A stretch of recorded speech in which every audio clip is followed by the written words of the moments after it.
Shopping ওয়ার্ডটা শুনলে কিন্তু মেয়েদের মনটা খুশি হয়ে যায়। হ্যালো এভরিওয়ান, আমি রিয়া। আজকে কিন্তু আমি আর আমার বোন মিলে যাচ্ছিলাম কাঁচনাপাড়া থেকে কিছু শপিং করতে।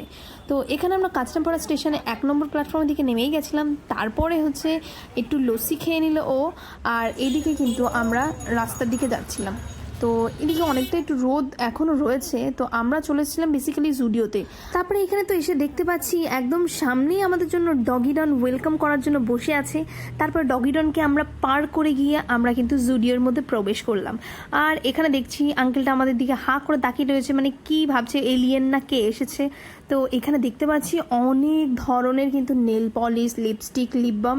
আমার বেসিক্যালি কিন্তু এখানের লিপ বামটা কিন্তু ভীষণ ভালো লাগে। তারপরে এগুলো তো দেখার পরে ড্রেসের দিকে গেলাম। ড্রেসের তো যা দাম, প্রথম তো এত দাম কমালো, আর ড্রেসের এখন দাম দেখলে মানে মাথায় হাত হয়ে যাবে। এগুলো আমার অকাতের বাইরে, তার জন্য আমি এখানে দুটো ওয়াইপস নিলাম আর লিপ বাম। এগুলো নিয়েই জাস্ট আমি আর কি এখান থেকে বেরিয়ে পড়লাম।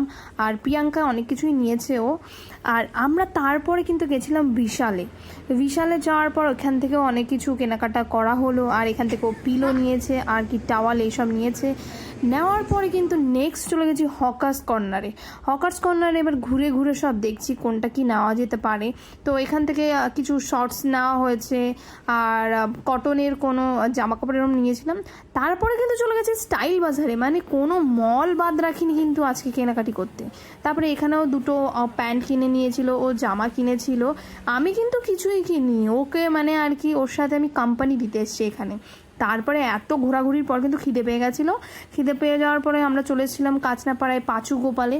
তারপরে আমরা যেহেতু দুজন আছি তার জন্য একটা হাফ প্লেট আর ফুল প্লেট হচ্ছে চিকেন বিরিয়ানি অর্ডার করেছিলাম। আর ওটার সাথে কিন্তু একটা স্যালাডও অর্ডার করেছিলাম, কিন্তু ভাবছিলাম যে কিছু ঠান্ডা কোনো কিছু অর্ডার করি, বাট ওগুলোর প্রাইসটা একটু হাই ছিল বলে আমরা বাইরে থেকেই একটা 7 আপ নিয়ে নিয়েছি। ট্রেনের মধ্যেই ব্লাইন্ড হাজব্যান্ড ওয়াইফ তারা দুজন মিলেই ধূপকাঠি বিক্রি করছিল।